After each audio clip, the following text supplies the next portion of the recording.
Comment une femme se sent lorsqu'elle réalise qu'elle vous a perdu? D'accord, imaginez ceci. Quelqu'un qui pensait que vous seriez toujours là se réveille soudainement face à une réalité troublante. Vous êtes parti, définitivement.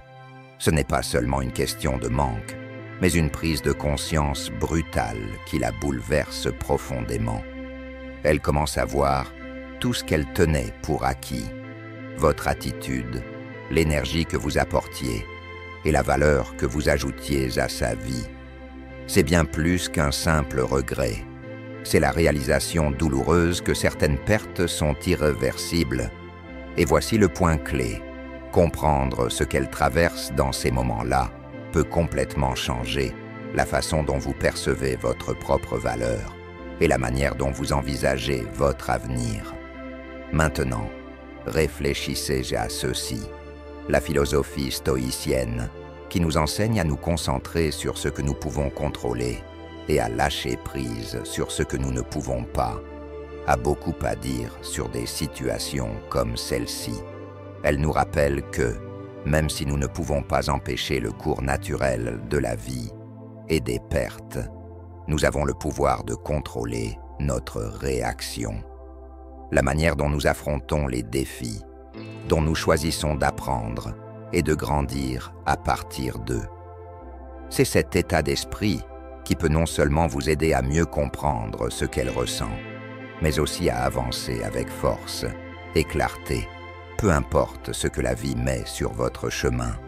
Alors, restez avec moi, car ce que nous allons explorer ensemble pourrait changer à jamais la façon dont vous vous percevez. Salut, c'est Lucas. Je suis ici pour vous aider à développer un état d'esprit stoïque, afin de maîtriser vos relations avec les femmes et de prendre le contrôle de votre vie amoureuse. Si vous êtes prêt à passer au niveau supérieur, abonnez-vous dès maintenant. Parlons de la première phase, le choc et le déni.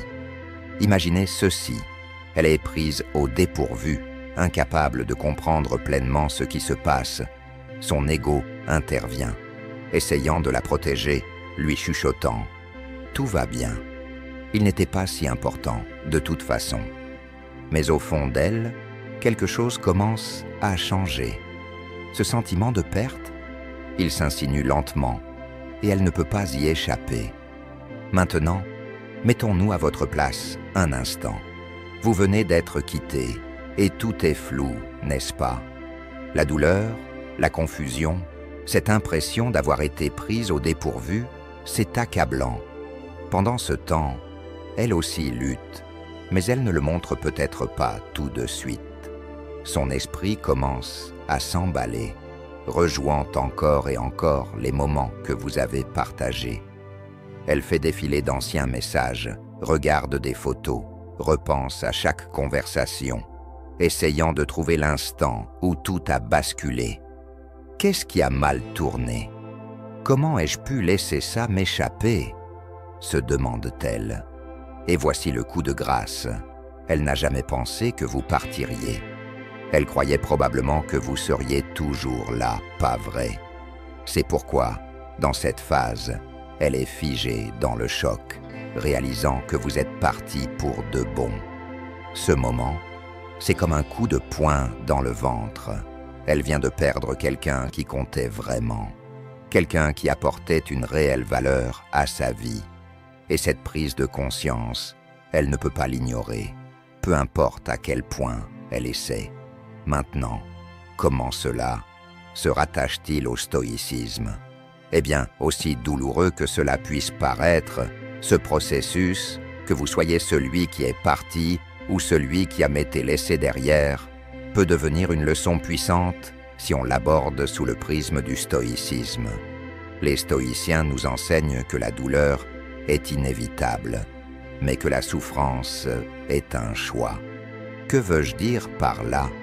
Vous ne pouvez pas contrôler ses actions ou l'issue de la relation, mais vous pouvez contrôler votre réponse à cette situation.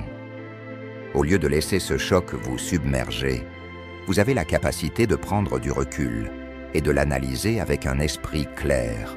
Le stoïcisme nous encourage à maîtriser nos réactions, pas le monde qui nous entoure. Alors, lorsque vous êtes confronté à la réalité de cette perte, souvenez-vous de ce principe stoïcien. Vous avez le pouvoir de choisir votre réponse. Vous pouvez vous apitoyer sur ce qui est perdu ou transformer cette épreuve en une opportunité de croissance. Après tout, la douleur peut être l'un de nos plus grands professeurs.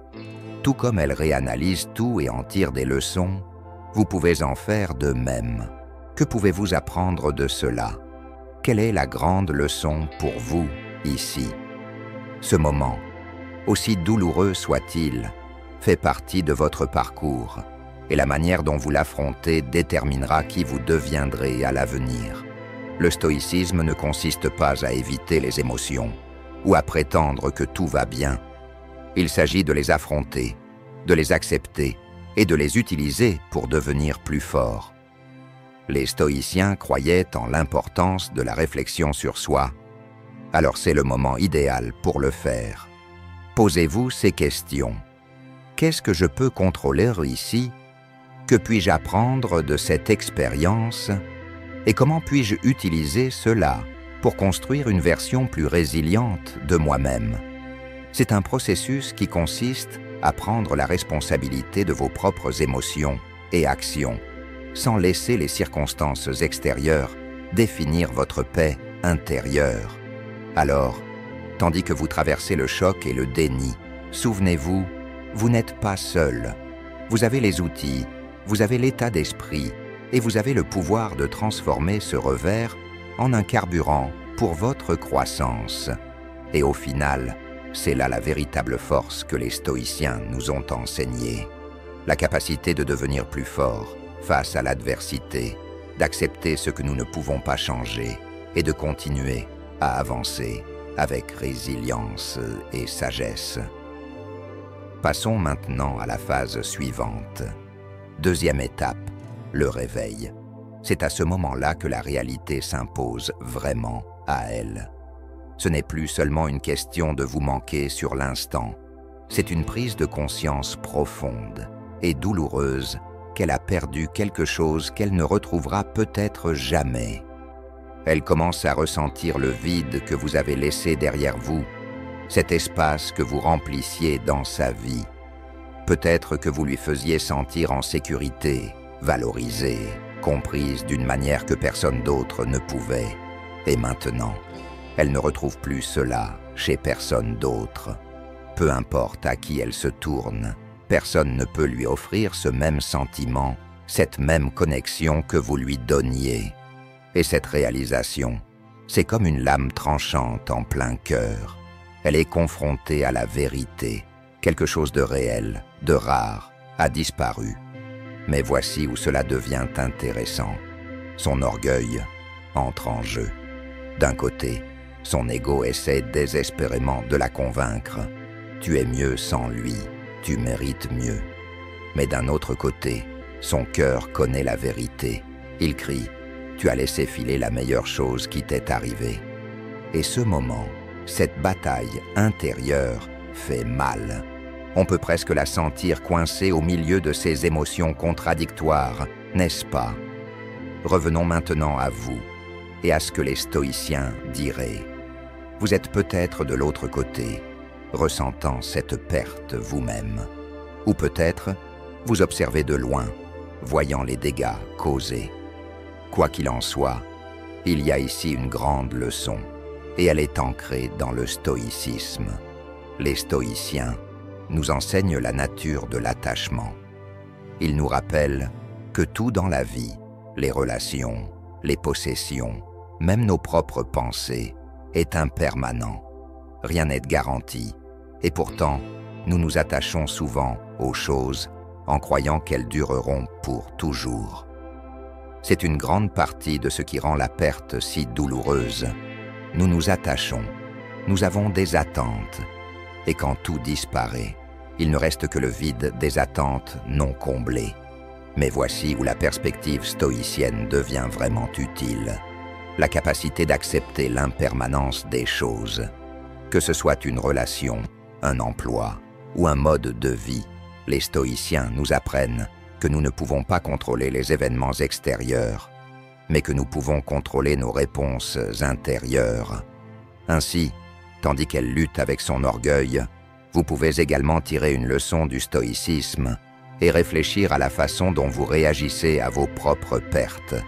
Au lieu de laisser la douleur vous envahir, adoptez l'état d'esprit stoïcien en vous concentrant sur ce que vous pouvez contrôler. Pouvez-vous contrôler le passé ou changer l'issue de cette relation? Non. Mais vous pouvez contrôler la façon dont vous y répondez aujourd'hui. Vous pouvez choisir d'apprendre de cette expérience, de l'utiliser pour devenir plus fort et même de réfléchir à la valeur que vous avez apportée à la vie de cette personne. Les stoïciens nous rappellent également l'importance de l'estime de soi et de la validation intérieure. Lorsque vous commencez à vous appuyer sur des choses extérieures, que ce soit l'approbation de quelqu'un ou une relation qui n'existe plus, cela peut ébranler vos fondations. Mais un homme stoïcien sait que sa valeur ne vient pas des autres. Elle vient de lui-même. Votre valeur personnelle ne dépend pas du fait qu'elle réalise ou non votre importance après coup. C'est quelque chose d'inné en vous, quelque chose que vous avez construit au fil du temps. Et c'est là tout le pouvoir du stoïcisme. Il nous enseigne qu'en dépit des pertes, nous avons toujours le pouvoir de déterminer notre réponse, de définir qui nous sommes et de préserver notre paix intérieure. Alors, tandis qu'elle est apprise dans la tourmente de réaliser ce qu'elle a perdu, vous avez l'opportunité de rester fort face à cela. Vous ne pouvez peut-être pas changer le passé, mais vous avez la capacité de décider ce qui vient ensuite pour vous. Comment allez-vous grandir à partir de cela? Comment utiliserez-vous cette douleur pour affiner votre concentration, approfondir votre conscience de vous-même et continuer à avancer avec force? C'est là que l'état d'esprit stoïcien s'exprime pleinement. Acceptez la réalité de la perte sans la laisser vous définir. Il s'agit d'accepter ce qui est et d'avancer avec un objectif clair, en sachant que ce que vous avez appris dans le processus vous rendra plus fort, plus sage et plus résilient à l'avenir. Passons maintenant à la troisième étape, le jeu des comparaisons. C'est là que les choses commencent vraiment à changer pour elle, et croyez-moi, ce n'est pas une phase confortable pour qui que ce soit. Une fois que le choc s'est estompé, elle commence à affronter quelque chose à quoi elle ne s'attendait pas. La comparaison silencieuse, souvent implicite, de chaque homme qu'elle rencontre avec vous. Imaginez ceci, elle est là, rencontrant de nouvelles personnes, sortant peut-être à quelques rendez-vous, essayant d'avancer, mais dans un coin de son esprit, chaque individu est évalué selon un critère invisible. Et ce critère, c'est vous.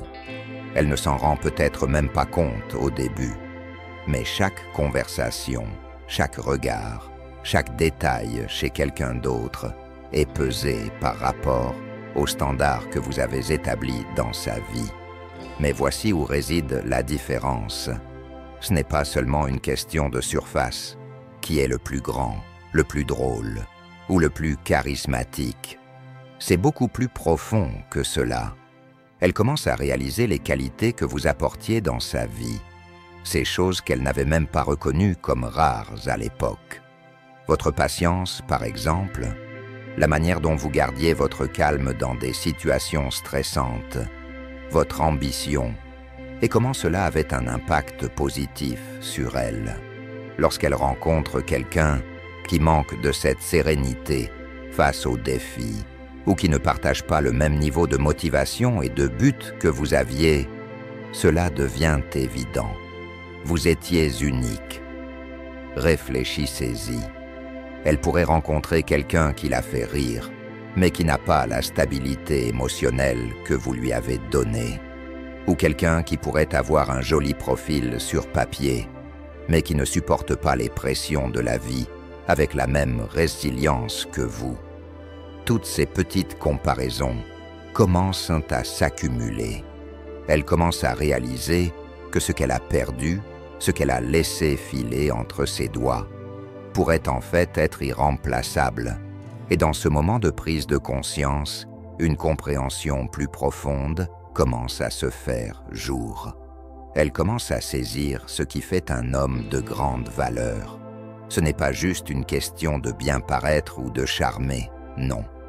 Il s'agit de ces valeurs fondamentales, profondément ancrées, les choses qui ont façonné la manière dont vous avez vécu votre vie. Et soudainement, la patience, l'autodiscipline et la constance que vous incarniez commencent à briller dans sa mémoire, plus éclatante que jamais. Maintenant, voici où l'on introduit la perspective stoïcienne. À cette étape, il est facile pour elle, et peut-être même pour vous aussi, de ressentir la piqûre de la perte. Mais les stoïciens nous rappelleraient que tout est temporaire, que les choses extérieures, comme les relations, les situations, ou même les sentiments que nous leur attribuons, sont toutes hors de notre contrôle.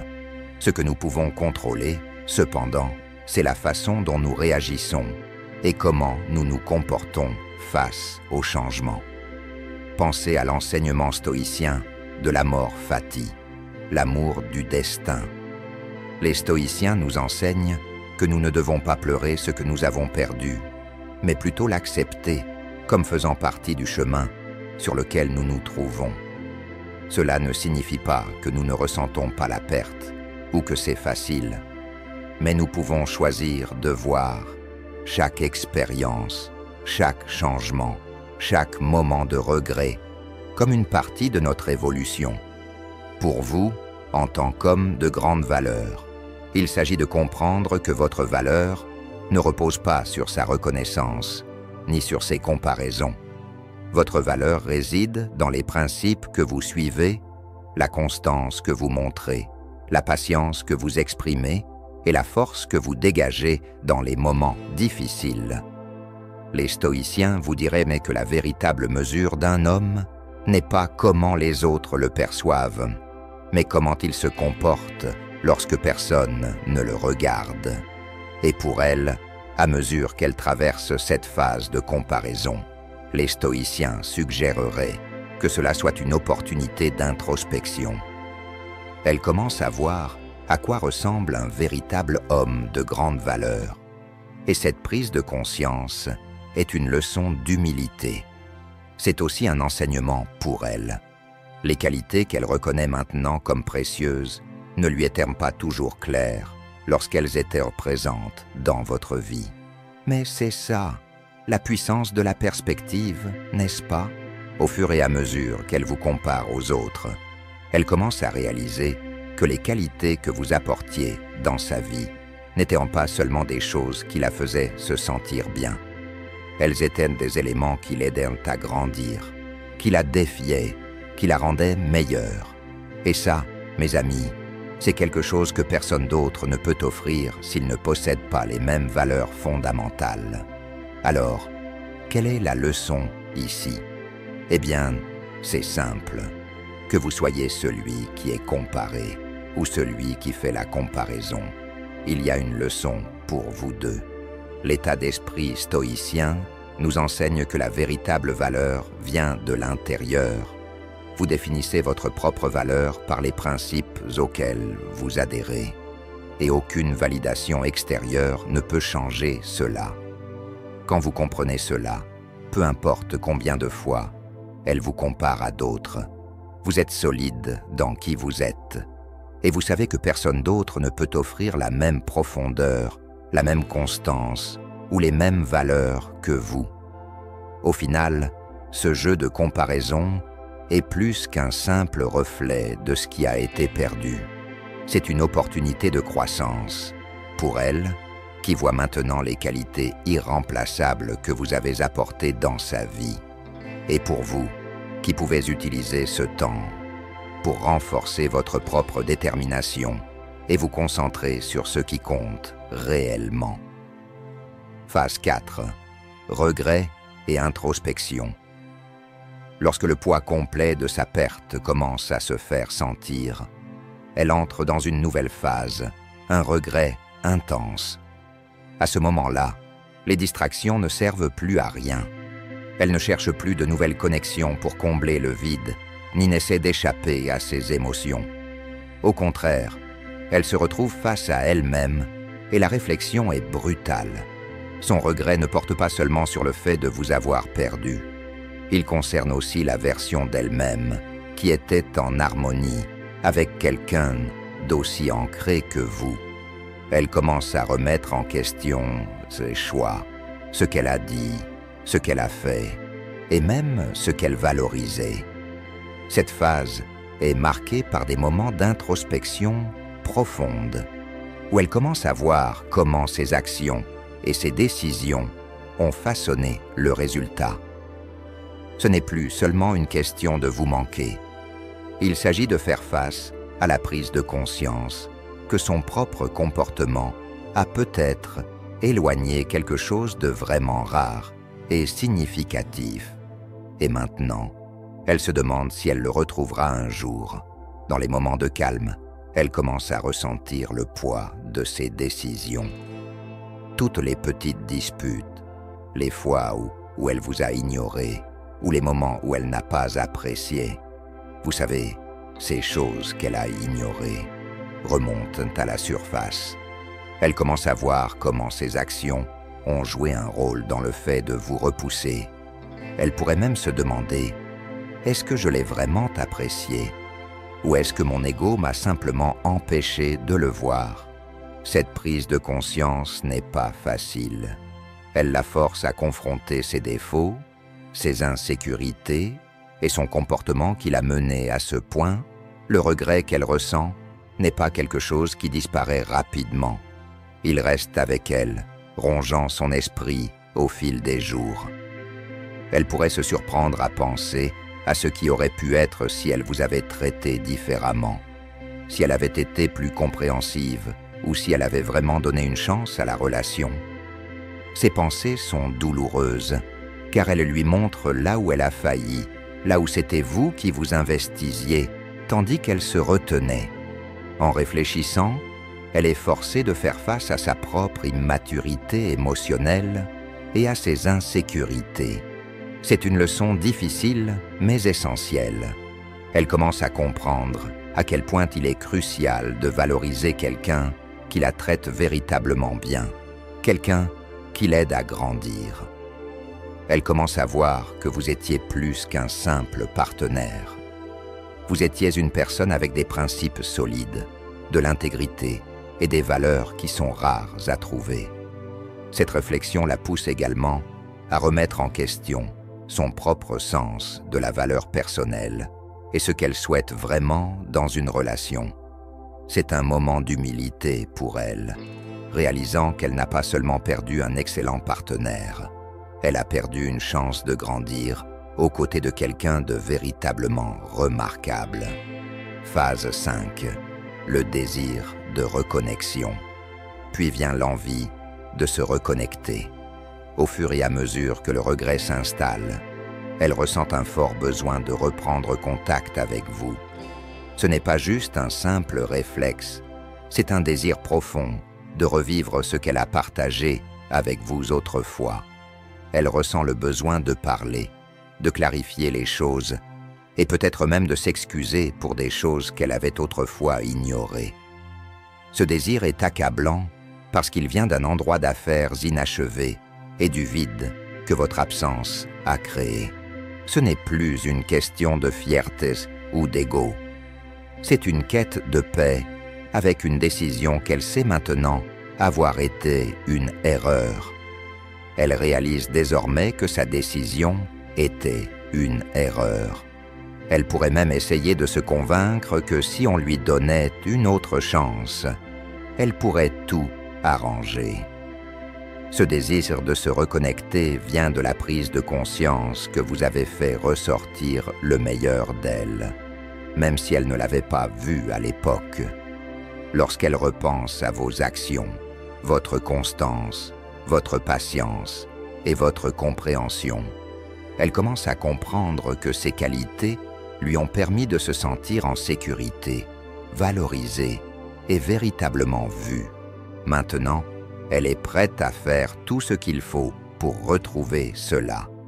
Le problème, c'est qu'au moment où elle aura compris tout cela, il sera peut-être déjà trop tard. Vous avez probablement tourné la page, vous êtes devenu plus fort et vous avez évolué sans elle. Elle sait au fond d'elle que reprendre contact maintenant ne changera rien. Mais cela ne l'empêche pas de désirer cette connexion. Ce n'est plus une question de ce qui peut réellement se passer. C'est une question de ce qu'elle souhaite que cela soit, même si ce n'est qu'un rêve. D'accord. Avant de continuer, si vous trouvez cela utile, cliquez sur le bouton « J'aime ». Cela aide YouTube à partager cette vidéo avec plus d'hommes qui en ont besoin. Et ça permet de continuer à produire du contenu. C'est rapide, gratuit, et ça fait une réelle différence. Merci. Revenons à notre sujet. Phase 6, acceptation et croissance. D'accord. Maintenant passons à la phase 6, l'acceptation et la croissance. C'est le moment où, après toute cette tourmente émotionnelle, les regrets, les tentatives de reconnexion, elle commence enfin à accepter ce qui s'est passé. Ce n'est pas un moment de sérénité paisible où tout se met en place immédiatement, loin de là. C'est plutôt une prise de conscience silencieuse que certaines choses ne peuvent tout simplement pas être réparées. Elle commence à accepter que vous êtes passé à autre chose, que l'opportunité de trouver quelqu'un comme vous est révolue. Et ça, eh bien, c'est difficile à digérer. Maintenant, je veux que vous imaginiez cette scène. Elle a traversé toutes les étapes, le choc, le jeu des comparaisons. Et maintenant, elle est forcée de faire face à la dure réalité. La relation est terminée et la connexion qu'elle avait avec vous, celle qu'elle réalise maintenant qu'elle était spéciale, est partie. Ce moment d'acceptation n'est pas facile, c'est plutôt une pilule amère à avaler. Mais il est nécessaire, et c'est peut-être le tournant dont elle a besoin pour sa propre évolution. Voici où le véritable changement se produit. À cette étape, elle prend enfin l'entière responsabilité de ses choix. Les excuses défensives, elles commencent à s'estomper. Elle reconnaît que ses actions ont joué un rôle dans la manière dont les choses se sont terminées. Et bien que cela fasse mal, c'est aussi le début de quelque chose de mieux. La croissance. Et vous savez ce qui est beau dans tout ça? C'est exactement ce que les stoïciens nous enseignent. L'obstacle est le chemin. Marcus Aurelius l'a dit parfaitement. Pour elle, l'obstacle qu'elle rencontre, le regret, la douleur, est justement ce qui peut mener à la croissance.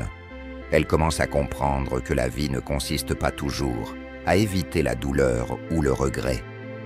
Il s'agit de faire face à ces moments difficiles de front, d'accepter ce qu'elle ne peut pas changer et d'utiliser cette compréhension pour devenir une personne plus forte.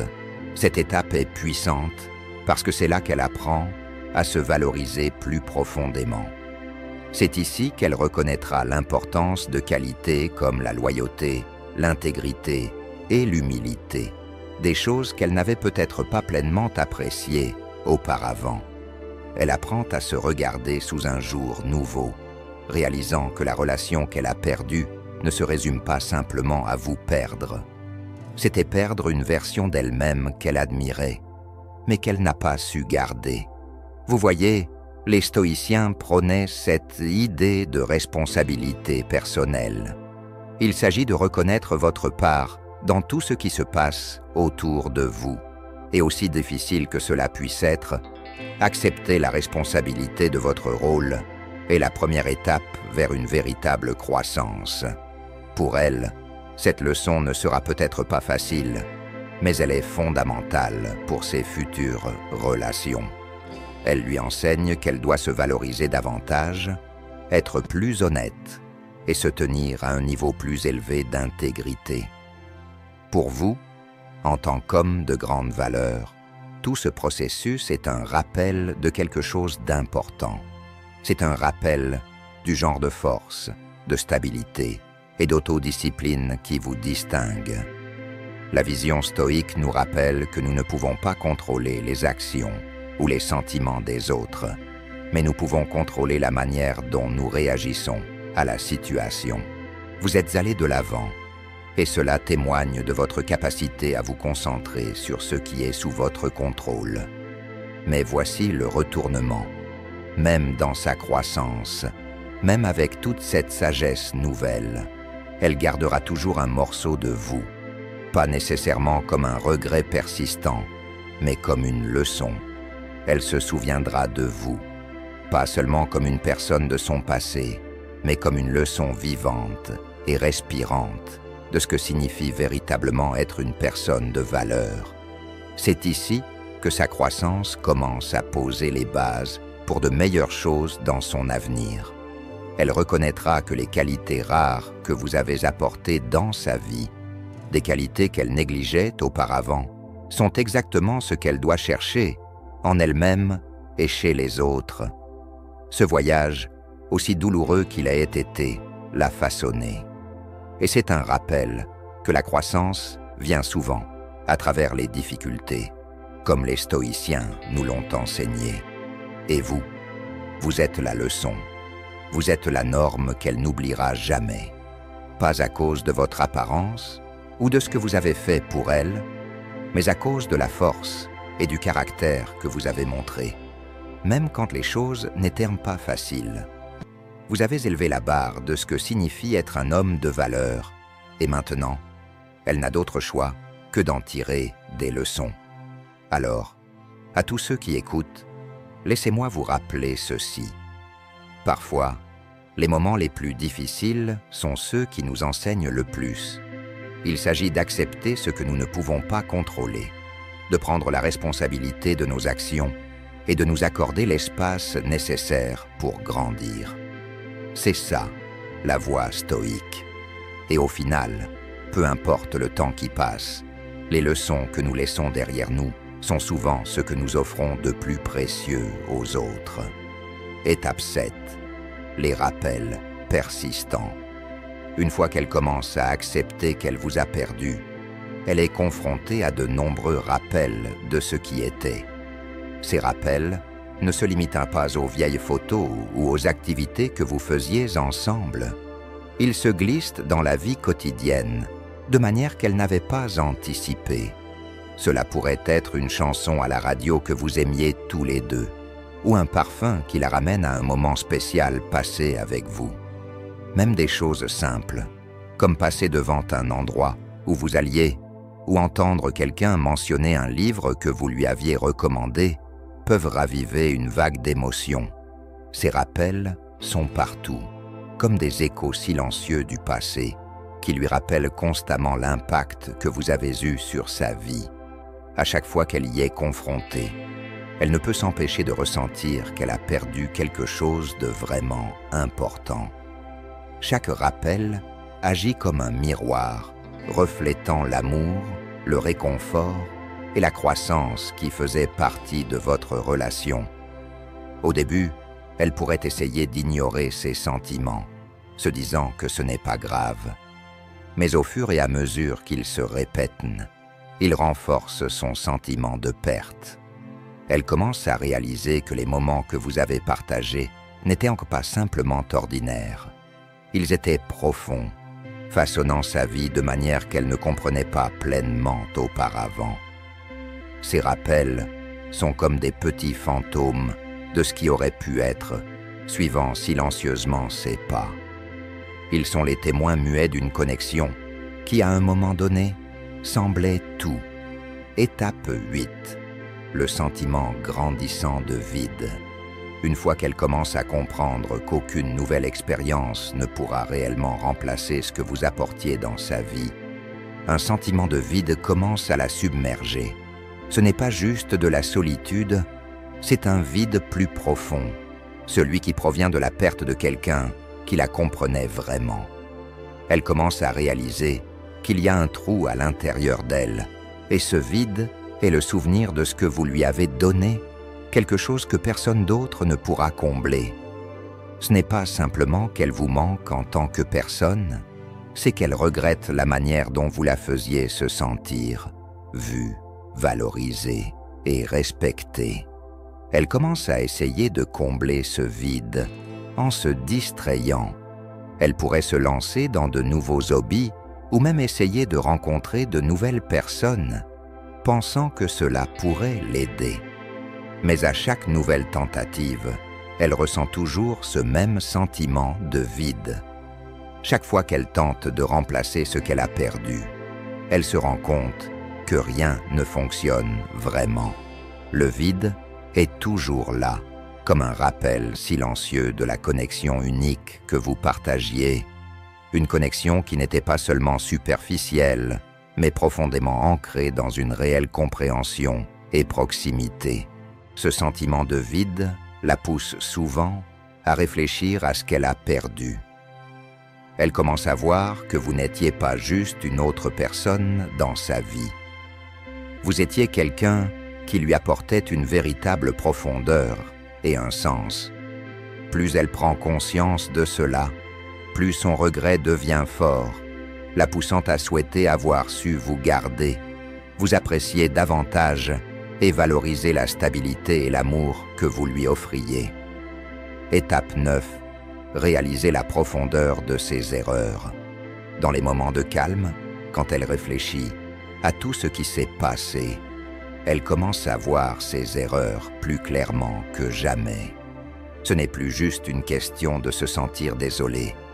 Il s'agit de comprendre précisément les actions et les attitudes qui ont conduit à cette situation.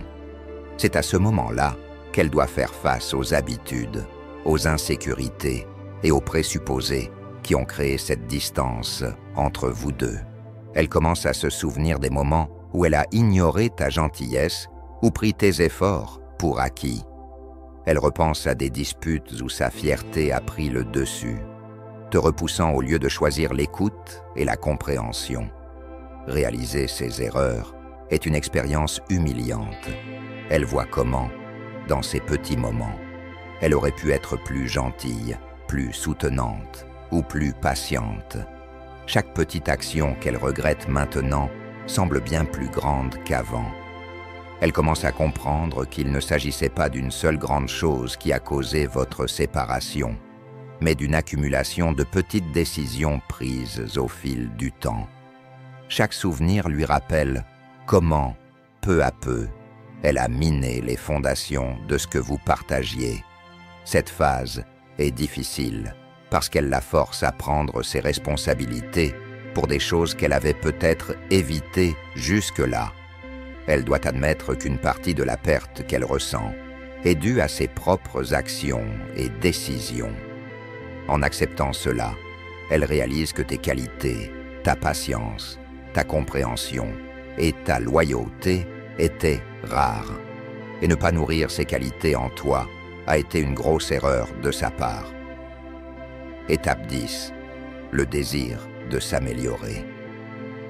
Après toute cette introspection et la prise de conscience de ses erreurs, elle commence à ressentir un véritable besoin de s'améliorer. Te perdre a déclenché un changement en elle, lui montrant que certains comportements et habitudes l'empêchèrent de vivre une connexion plus profonde et plus significative.